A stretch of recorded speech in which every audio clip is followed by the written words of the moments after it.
Hello everyone, welcome back to my channel engrave your mind. तो मैं आज आप लोगों के साथ मोस्ट अवेटेड वीडियो शेयर करने वाली हूँ जो कि आपकी बोर्ड एग्जामिनेशन में आपको डेफिनेटली हेल्प करेगी।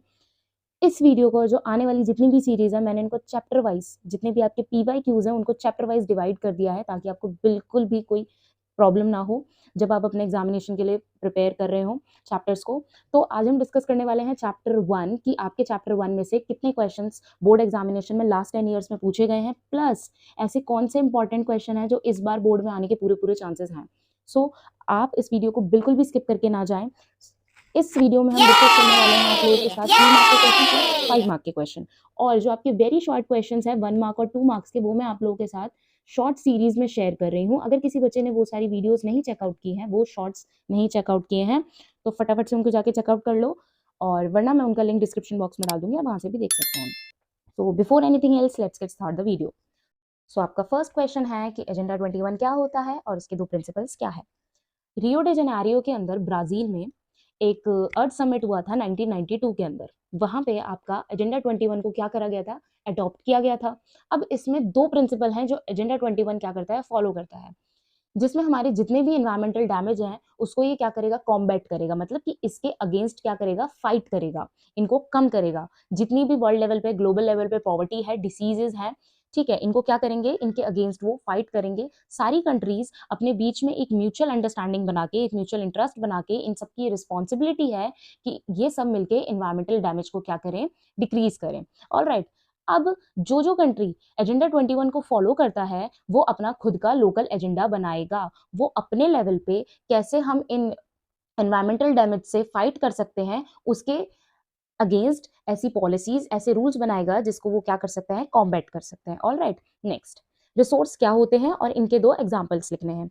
Everything available in are environment, it means जो भी चीज हमारे एनवायरमेंट में प्रेजेंट है, ठीक है, जो कि हमारी नीड्स को क्या कर रही है, सेटिस्फाई कर रही है, फुलफिल कर रही है, उसे हम क्या कहेंगे, रिसोर्स कहेंगे।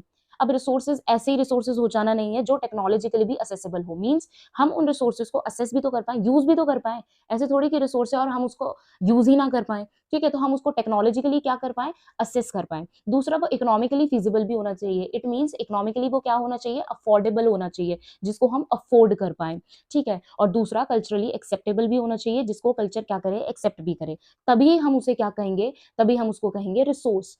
अब इसके कुछ एग्जांपल्स आ जाते हैं रिसोर्सेज में, जैसे कि minerals, forest and fossil fuels. Alright, next, अब थर्ड क्वेश्चन में है कि रिसोर्स प्लानिंग इंपॉर्टेंट क्यों है और इसके 3 रीजंस हमें बताएं कि रिसोर्स प्लानिंग हमें क्यों करनी चाहिए। रिसोर्स प्लानिंग देखो हमें इसलिए भी करनी चाहिए कि अगर हम अपने रिसोर्सेज का ओवर यूज करेंगे तो क्या होगा, हमारी आने वाली फ्यूचर जनरेशन के लिए रिसोर्सेज क्या हो जाएंगे, खत्म होते जाएंगे, और जो हमारी फ्यूचर जनरेशन है उनका जो फ्यूचर है वो क्या हो जाएगा, डेंजर में आ जाएगा। तो इसलिए भी हमें क्या करना है, रिसोर्सेज को प्रोटेक्ट करके रखना है, उनका ओवर यूसेज नहीं करना है, ठीक है, तो ओवर यूज उनका नहीं करना है। ऑलराइट, तो जो हमारा प्रेजेंट ट्रेंड है इस टाइम पे क्या चला आ रहा है कि अगर हम कुछ लोगों के हाथ में ही अपने रिसोर्सेज को दे देंगे तो क्या होगा, हमारा फ्यूचर जो है डेंजर में आ जाएगा, क्योंकि अगर हम एक के ही हाथ में सारी कमांड दे देंगे तो वो तो नहीं देखेगा ना कि हमें आगे वाली फ्यूचर जनरेशन के लिए बचाना है कि नहीं बचाना है। तो ये हमारी रिस्पॉन्सिबिलिटी है कि हम रिसोर्सेज को आज यूज भी करें, ठीक है, लिमिटेड मैनर में, और अपने फ्यूचर जनरेशन के लिए उसको बचा के भी रखें और मींस सेव करके भी रखें। तो ये बहुत ही असेंशियल है यहाँ पे, sustainable existence of all forms of life, जो भी मैंने आपको बताया है यहाँ पे सस्टेनेबल डेवलपमेंट बहुत जरूरी है, ठीक है। अगर इसी तरीके से एक्सप्लॉयटेशन होती रही, अगर हमने इस पे ध्यान नहीं दिया तो क्या होगा, जिससे कि हमारी जो अर्थ के ऊपर, आपको पता है ओजोन लेयर है जो अर्थ के चारों तरफ है, जो कि किससे बनी हुई है, ओजोन लेयर जो है वो एक तरीके से ब्लैंकेट है, किसकी, गैसेस की ब्लैंकेट है, जो हमें सन से क्या करती है, प्रोटेक्ट करती है। जितनी भी सन से हमारी अर्थ पे जितनी भी हमारी यूवी और यूवीबी रेज आती हैं उनसे हमें क्या करती है, प्रोटेक्ट करती है। कौन करती है, ओजोन लेयर। अगर हम इन रिसोर्सेज को नहीं इसी तरीके से एक्सप्लॉइट करते रहे तो हमारी जो ओजोन लेयर है वो डिप्लीट होती जाएगी, और जिसकी वजह से जो हमारी ग्लोबल वार्मिंग की जो प्रॉब्लम है वो बढ़ती जाएगी, ठीक है। तो इसलिए हमें रिसोर्सेज को सेव करना बहुत जरूरी है। ऑलराइट, नेक्स्ट है कि soil is considered as a resource. Why, हम सॉइल को एज अ रिसोर्स क्यों कंसिडर करते हैं। सॉइल जो है हमारी डेली नीड्स को क्या करता है, सेटिस्फाई करता है। डेली नीड्स को कैसे सेटिस्फाई करता है, ऐसे, आपको पता है हम क्रॉप्स को ग्रो करते हैं, क्रॉप्स को कहाँ पे ग्रो करते हैं, लैंड पे, और लैंड पे कहाँ, रोड पे थोड़ी हम क्रॉप्स को ग्रो करते हैं, मीन्स हमें सॉइल पे करते हैं। सो सॉइल जो होता है, जितने भी उसके अंदर न्यूट्रिएंट होते हैं, वो किसको देता है? क्रॉप को देता है। वो जो क्रॉप है, मीन्स हमें खाना कहाँ से मिल रहा है? सॉइल से ही मिल रहा है। सॉइल ही तो है जो क्रॉप को क्या करती है, जितने भी न्यूट्रिएंट है वो सारे न्यूट्रिएंट क्या करती है? प्रोवाइड करती है। तो सॉइल तो बहुत इंपॉर्टेंट है, ठीक है। ये मोस्ट रिन्यूएबल नेचुरल रिसोर्सेज है। कैसे? अगर हम सॉइल को कुछ टाइम के लिए खुद छोड़ दें, जैसे कि अभी हमने वन क्रॉप को ग्रो किया और उस लैंड को कुछ टाइम के लिए 6 मंथ्स के लिए खाली छोड़ दिया, तो वो जो सॉइल है अपने आप ही 6 मंथ्स में अपने आप को रिकवर कर लेगी, दोबारा से रेन्यूवेट कर लेगी। रिन्यूएबल रिसोर्सेज है, ठीक है। It is a medium of plant growth. Plant की ग्रोथ को क्या ये हेल्प करता है? बूस्ट अप करता है, ठीक है। और ये सपोर्ट करता है different types of living organism, alright. और ये हमारी लाइफ का क्या है? एक बेस है। बिल्कुल ट्रू। नेक्स्ट, अब हमें यहाँ पे कुछ टर्म्स को क्या करना है? डिफाइन करना है कुछ टर्म्स।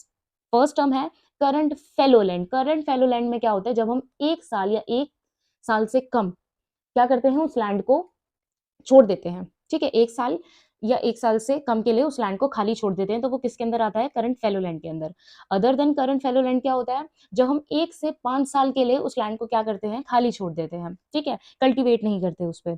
और कल्चरल वेस्ट लैंड क्या होता है? जब हम 5 साल से ज्यादा के लिए उस लैंड को क्या छोड़ देते हैं?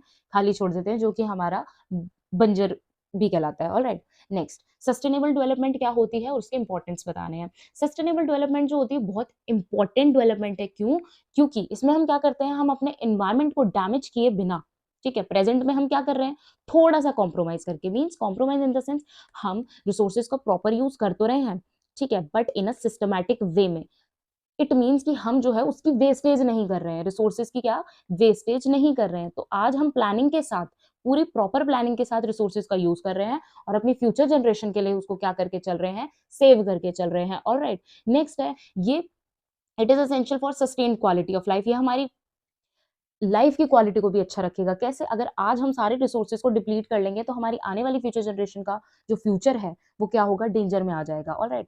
अगर ये जो हमारा प्रेजेंट ट्रेंड है रिसोर्स डिप्लीशन का, अगर वही मैंने आप लोगों के साथ डिस्कस किया लास्ट क्वेश्चन में, लास्ट टू लास्ट में, कि कुछ लोगों के हाथ में अगर हम इसकी कमांड दे देंगे और ऐसे ही हम इन रिसोर्सेज का ओवर यूज करते रहे, तो क्या होगा? हमें ग्लोबल वार्मिंग जैसी प्रॉब्लम्स को फेस करना पड़ेगा। ग्लोबल वार्मिंग कैसे? जैसे जो ओजोन लेयर है वो भी हमारी क्या होती चली जाएगी? डिप्लीट होती चली जाएगी। जो ओजोन लेयर का काम क्या है? हमें सन से क्या करना? प्रोटेक्ट करना। जितनी भी हमारी यूवी और यूवीबी रेज हैं उनसे प्रोटेक्ट करना, जो क्या कॉज करती हैं? स्किन कैंसर कॉज करती हैं, ठीक है। तो ये बहुत जरूरी है अपने प्लैनेट को सेव करने के लिए और अपने आप को बचाने के लिए। सस्टेनेबल डेवलपमेंट बहुत ज्यादा जरूरी है, क्योंकि मरेंगे हम ही लास्ट में, ठीक है, और कोई नहीं आके मरेगा। नेक्स्ट है, आप कैसे कंट्रीब्यूट करेंगे मिनिमाइज करने के लिए पोल्यूशन को? पोल्यूशन को कम करने के लिए आप ऐसे कौन से स्टेप्स ले सकते हैं? ये 2014 में क्वेश्चन आपसे पूछा गया है। तो आप ज्यादा से ज्यादा प्लांट्स को और ट्रीज को ग्रो कर सकते हो। ऐसे नॉन कन्वेंशनल रिसोर्सेज का यूज कर सकते हो, जैसे कि सोलर और विंड एनर्जी। जो सोलर पैनल लगे हुए हैं आपके, विंड एनर्जी हो गई, इन सब का आप ज्यादा से ज्यादा यूज कर सकते हो। ये जो है पोल्यूशन नहीं करती है। पर्सनल व्हीकल का ना यूज करो, अपने ट्रांसपोर्ट जो पब्लिक ट्रांसपोर्ट है उसका यूज करो, तो इससे क्या होगा? पोल्यूशन भी कम होगा। पानी को बचाओ और इलेक्ट्रिसिटी को भी बचाओ, alright.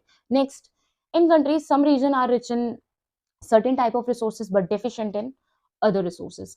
Do you agree with this statement? Support your answer with 3 examples. तो वो ये कह रहा है कि हमारी कंट्री जो है बहुत रिच है मिनरल्स में, ठीक है। मिनरल्स इन द सेंस के रिसोर्सेज बहुत ज्यादा है हमारी कंट्री में, बट कुछ स्टेट्स के अंदर कम है। ये हमारी इंडिया के अंदर कुछ स्टेट्स जो हैं वहाँ पे बहुत सारे रिसोर्सेज हैं, बट कुछ में वो रिसोर्सेज नहीं है। सीधी सी बात है, ये जो हमारी रिसोर्सेज हैं इनका जो है अनइक्वल डिस्ट्रीब्यूशन है। अनइक्वल डिस्ट्रीब्यूशन का मतलब क्या होता है? कि कहीं पे कुछ है, कहीं पे कुछ है, सब जगह पे सब स्टेट में सब कुछ प्रेजेंट नहीं है। तो हाँ, हम स्टेटमेंट से एग्री कर रहे हैं और अब हम बता रहे हैं कैसे। जैसे कि जो झारखंड, छत्तीसगढ़ और मध्य प्रदेश है, यहाँ पे बहुत सारे मिनरल्स हैं, ठीक है, मिनरल्स बहुत ज्यादा है। अरुणाचल प्रदेश में अगर हम बात करें, वाटर रिसोर्सेज का बहुत अबेंडेंस है, ठीक है, but lacks in infrastructural development. It means Arunachal Pradesh के अंदर वाटर रिसोर्सेज तो बहुत सारे हैं, बट जो वहाँ का इंफ्रास्ट्रक्चर डेवलपमेंट है वो इतना अच्छा नहीं है। वैसे ही राजस्थान में सोलर और विंड एनर्जी तो बहुत है, बट पानी नहीं है, ठीक है ना। लद्दाख जो है रिच कल्चरल हेरिटेज है, but lacks in water resources and infrastructure. ये दोनों ही चीजें में वो क्या है? लैक कर रहा है। इस क्वेश्चन में ये बताना चाह रहा है कि कुछ स्टेट में तो कुछ चीजें बहुत अच्छी हैं, बट कुछ स्टेट वहीं पे किसी किसी चीज में लैक कर रही है, किसी किसी चीज में वहां कमी है। अरुणाचल प्रदेश में क्या है? पानी का तो बहुत वहाँ पे है, रिसोर्सेज बहुत अच्छे हैं, बट इंफ्रास्ट्रक्चर डेवलपमेंट इतना अच्छा वहाँ का नहीं है। राजस्थान में सोलर और विंड एनर्जी बहुत अच्छी है, बट वाटर रिसोर्सेज नहीं है। ये आपका 1 मार्क में पूछ लिया जाता है राजस्थान वाला पॉइंट, ठीक है। लद्दाख जो है हमारा रिच कल्चरल हेरिटेज में आता है, बट वहाँ का जो वाटर रिसोर्सेज और इंफ्रास्ट्रक्चर है अगेन इतना अच्छा नहीं है, ठीक है। तो सब जगह पर सब चीज नहीं है। नेक्स्ट क्वेश्चन क्या है कि मेन कॉज बताना है कि लैंड डिग्रेड क्यों हो रहा है गुजरात, राजस्थान एंड मध्य प्रदेश के अंदर, और हम इसको कैसे चेक करेंगे।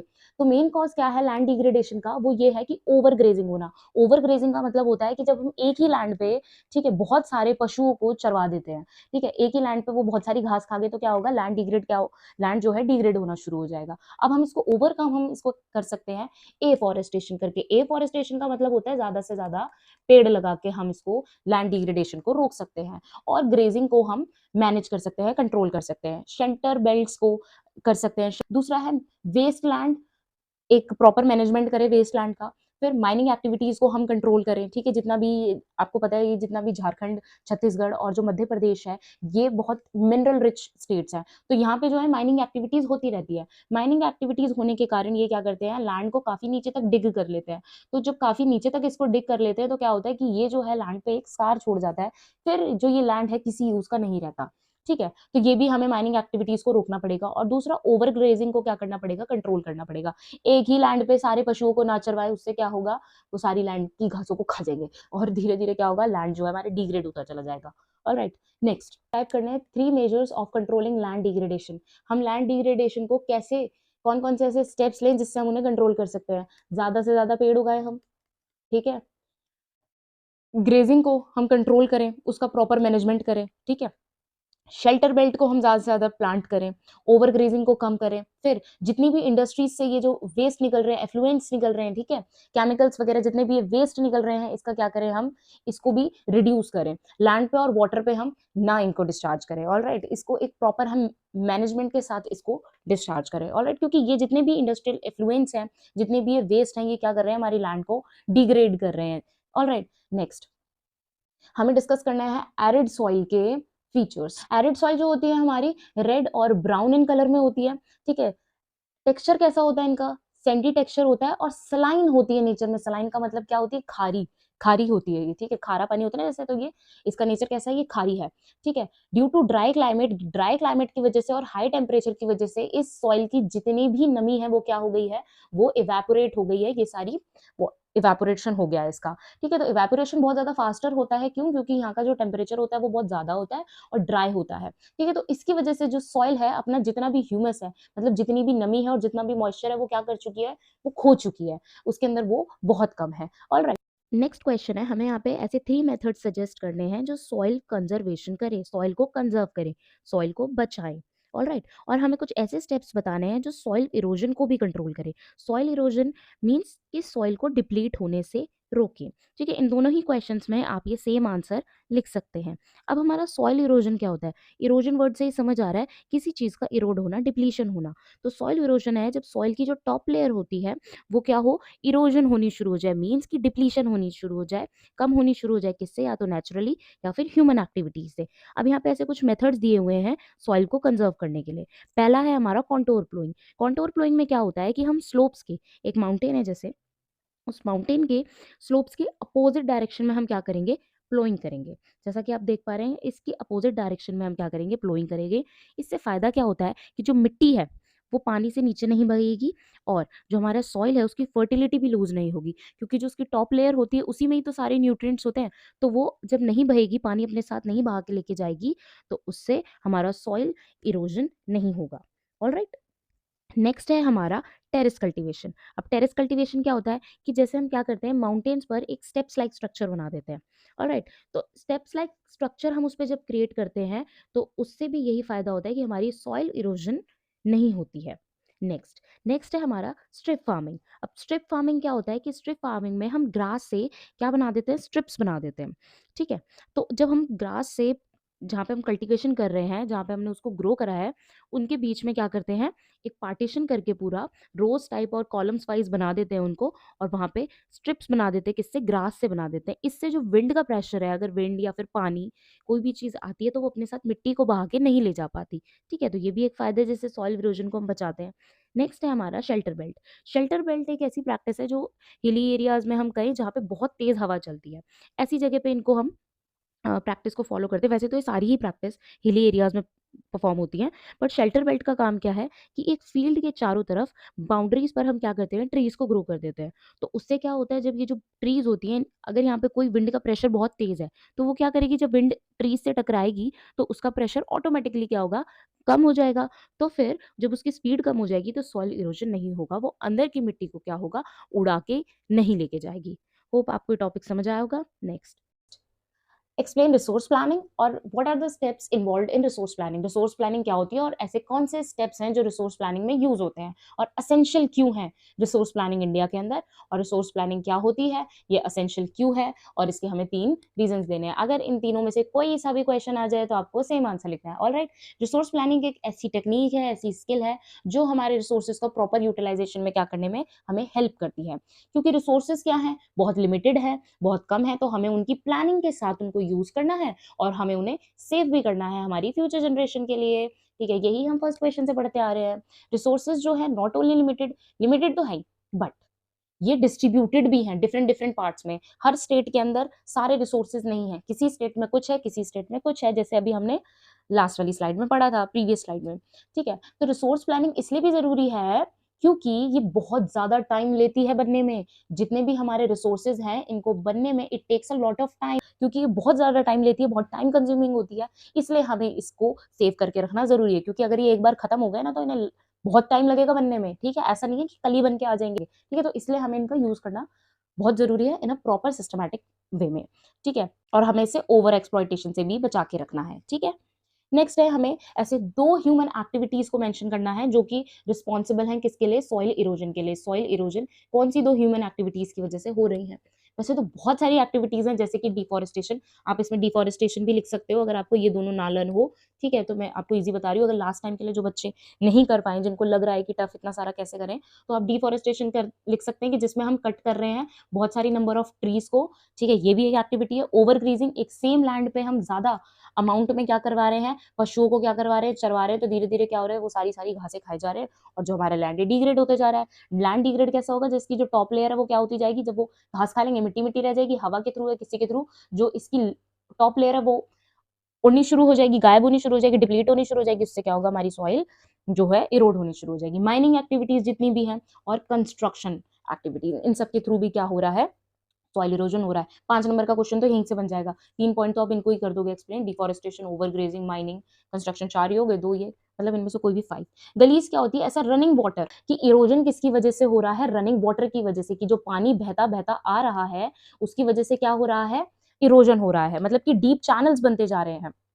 ठीक है, जो कि क्या कर रहे हैं, सॉइल को अलग कर रहे हैं, सैंड को बहा के लेके जा रहे हैं। पानी आ रहा है यहाँ से, तो सैंड को क्या कर रहे हैं, वो बहा बहा के लेके जा रहे हैं। फिर आ जाता है नेक्स्ट हमारा शीट इरोजन। शीट इरोजन क्या होता है कि जो हमारी टॉप लेयर होती है सॉइल की, जब वो वॉश ऑफ हो जाती है, ठीक है, जो हमारी टॉप लेयर होती है वो क्या हो जाती है, वॉश्ड अवे हो जाती है, और इस प्रोसेस को हम क्या कहते हैं, शीट इरोजन कहते हैं। ऑलराइट, नेक्स्ट आ जाते हैं हम 5 मार्क्स के क्वेश्चंस पे, जो कि आपके रहने वाले हैं वेरी लॉन्ग क्वेश्चंस। नेक्स्ट है आपका खादर एंड भांगर सॉइल। ठीक है, इसमें हम क्या डिस्कस करने वाले हैं, एल्यूवियल सॉइल। एलिविल सॉइल क्या होती है, एलिविल सॉइल जो होती है ज्यादातर क्या होती है, नॉर्दर्न प्लेन्स में, जो हमारी गंगा हिमालयन से आती है। ठीक है, वो अपने साथ क्या करती है, जितने भी सेडिमेंट्री रॉक्स को अपने साथ बहा बहा के लेके आती है, जिसकी वजह से क्या होती है, वो यहाँ की इकट्ठी हो जाती है। ठीक है, ये जो खादर सॉइल होती है और ये क्या होती है, भांगर सॉइल। खादर सॉइल क्या होती है, हमारी न्यू एलिविल सॉइल होती है, और जो भांगर होती है हमारी ओल्ड एलिविल सॉइल होती है। खादर जो होती है इसके अंदर कंकड़ बहुत कम होते हैं, और इसके अंदर जो होते हैं कंकड़ वो बहुत ज्यादा होते हैं। ठीक है, ये बहुत ही ज्यादा फाइन पार्टिकल्स होते हैं इसके अंदर, बहुत फाइन होती है ये। और ये जो होती है इसके अंदर कम, मतलब रोड़े रोड़े भी होते हैं इसके अंदर। ठीक है, ये बहुत ज्यादा फर्टाइल होती है। ठीक है, और ये क्या होती है, ये लेस फर्टाइल होती है, मतलब बिल्कुल तो नहीं, बट हाँ कह सकते हैं बहुत कम फर्टाइल होती है, इतनी फर्टाइल नहीं होती है। नेक्स्ट है ऐसी 3 ह्यूमन एक्टिविटीज जो कि रिस्पॉन्सिबल है किसके लिए, लैंड डिग्रेडेशन के लिए इंडिया के अंदर। वो कौन कौन सी, सबसे पहले माइनिंग, जो भी मैंने आपके साथ डिस्कस की थी। माइनिंग किससे से, जो झारखंड, छत्तीसगढ़ और जो मध्य प्रदेश, उड़ीसा जैसी स्टेट्स हैं, यहाँ पे क्या होता है, ज्यादा से ज्यादा क्या होता है, एक्सकावेशन वर्क होता है। क्यों, क्योंकि यहाँ पे जो मिनरल्स हैं वो बहुत ज्यादा है। मिनरल ज्यादा होने की वजह से यहाँ पे एक्सकावेशन काम होता रहता है, एक्सकावेशन वर्क होता रहता है, जिससे ये क्या करती हैं, एक बहुत ही डीप स्कार छोड़ देती हैं। ठीक है, क्योंकि जब हमने इतनी ज्यादा खुदाई कर दी तो क्या होगा, इतने ज्यादा गड्ढे कर दिए तो क्या होता है, ये लैंड अब किसी यूज का नहीं रहता।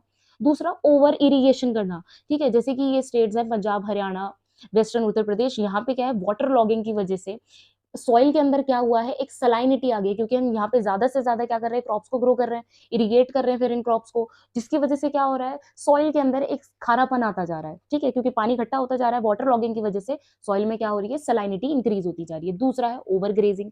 ओवर ग्रेजिंग जैसे कि गुजरात, राजस्थान, मध्य प्रदेश और महाराष्ट्र में कैटल की पॉपुलेशन बहुत ज्यादा है, ठीक है, तो कैटल की पॉपुलेशन होने की वजह से वो क्या करते हैं कि एक ही लैंड पे ज्यादा दफा उनको लेके जाते हैं, और ये सारी कैटल इतनी प्यारी प्यारी होती है कि क्या करती है, सारी घासों को खा जाती है, ठीक है, तो जब ये सारी घासों को खा जाती है तो इसकी वजह से क्या होता है कि ये जो लैंड होता है इसके ऊपर की जो टॉप लेयर होती है सॉइल की, वो क्या होती है, वो इरोड होनी शुरू हो जाती है, या तो हमारी ह्यूमन एक्टिविटीज की या फिर नेचुरल एक्टिविटीज की वजह से। नेचुरल कैसे कि तेज हवा चली, बह गई, ठीक है, बह गई इन द सेंस कि उड़ गई, वो सॉइल क्या हुई, उड़ गई, तो उससे क्या हुआ, ये जो ओवर ग्रेजिंग की वजह से हमारा लैंड क्या हो रहा है, डिग्रेड हो रहा है। अब इंडस्ट्रीज इंडस्ट्रीज क्या कर रही हैं, जितना भी अपना वेस्ट क्या कहते हैं छोड़ रही हैं, इन्फ्लुएंस का मतलब होता है जितने भी वेस्ट केमिकल्स जो वो छोड़ रही हैं, तो इसकी वजह से क्या हो रहा है, हमारा लैंड डिग्रेड होता जा रहा है। इंडस्ट्रीज का मैं एक बार और बता देती हूँ कि इंडस्ट्रीज में क्या है, ये जितने भी सीमेंट इंडस्ट्रीज हैं, ठीक है, तो ये क्या कर रही है, जब सीमेंट इंडस्ट्री का वहां पे काम चलता है तो ज्यादा से ज्यादा धूल मिट्टी ये सब उड़ती है, जिसकी वजह से क्या हो रहा है कि ये infiltration of water into the soil की, ये जो पानी है गंदा पानी, ये सॉइल के अंदर भी जा रहा है, ये डस्ट ये जितनी भी है, और ये पानी के अंदर भी जा रही है, जिस वजह से ये इनको भी क्या कर रही है, डैमेज कर रही है। ऑलराइट, नेक्स्ट है आपका कि आपको ऐसे 3 मेन फीचर बताने हैं ब्लैक सॉइल के। ये बहुत बहुत बहुत ज्यादा इंपॉर्टेंट क्वेश्चन, अगर आप कुछ ना पढ़ के जाओ ना सॉइल में से, अगर आपको कोई सी भी सॉइल ना लर्न हो रही हो तो आप ये वाली तो एक बार जरूर करके चले जाना, ब्लैक सॉइल, ठीक है। ब्लैक सॉइल जो है इसका जो टेक्सचर होता है वो बहुत ही ज्यादा फाइन होता है और बहुत क्लेली इन होता है नेचर में, क्लेली इन नेचर होता है। और दूसरा इसकी जो वाटर होल्डिंग कैपेसिटी होती है वो बहुत अच्छी होती है। ये कॉटन कल्टीवेशन के लिए बहुत यूज करा जाता है, ब्लैक सॉइल जो है हमारी कॉटन कल्टीवेशन के लिए यूज करी जाती है। तो ये एक क्वेश्चन आपका पेपर में आ जाता है कि which soil is used for cotton cultivation. तो black soil is used for cotton cultivation और it is a very good for cotton cultivation. इसका जो है इसमें लाइम, आयरन और जो मैग्नीशियम होते हैं वो बहुत ही ज्यादा अमाउंट में होते हैं, मतलब rich in lime, iron and magnesium. Black soil में ये तीनों ही चीजें बहुत ज्यादा अमाउंट में होती है, ठीक है। ये किससे बनती है, लावा रॉक से बनती है। ये ब्लैक कलर की होती है। वाह वाह, कितना प्यारा क्वेश्चन दिया ना, ये तो हमें पता ही नहीं था कि ब्लैक कलर में होती है। वाह, तो ये ब्लैक कलर की होती है, ठीक है। बहुत ही ज्यादा इंपॉर्टेंट पॉइंट है, और जिसकी वजह से हम इसे क्या कहते हैं, रेगर सॉइल भी कहते हैं। आपसे ब्लैक सॉइल का दूसरा नेम भी पूछ लिया जाएगा तो आप इसे भूलना नहीं, ये सबसे ज्यादा इंपॉर्टेंट चीज है, ठीक है। एक लड्डू चीज के साथ इन्होंने रेगर सॉइल भी दिया। रेगर ब्लैक सॉइल को हम रेगर सॉइल भी कहते हैं। ऑल राइट, इस चैप्टर में सिर्फ इतना ही, इस चैप्टर में से सिर्फ ये वाले क्वेश्चंस कर जाओ, आपका पेपर बहुत अच्छा जाएगा। इसके अलावा आपको कुछ पढ़ने की जरूरत नहीं है। और जो मैं आपके साथ शॉर्ट्स शेयर कर रही हूँ ना, उनको भी जरूर देख लो, वो 10-10 सेकंड्स की हैं, वो ज्यादा नहीं है। मैं डेली आपके साथ 11 AM पे उसको शेयर करती हूँ, तो उसको जरूर आप देखें, वो आपको एग्जाम में बहुत हेल्प करेगा। तो ये बोर्ड एग्जामिनेशन के लिए आपके साथ बहुत अच्छा रहेगा। अगर आप ऐसी मोर वीडियोस चाहते हैं, चैप्टर वाइज PYQs और इंपॉर्टेंट क्वेश्चन, तो इस वीडियोस को ज्यादा से ज्यादा शेयर करो अपने फ्रेंड्स के साथ, और मेरे चैनल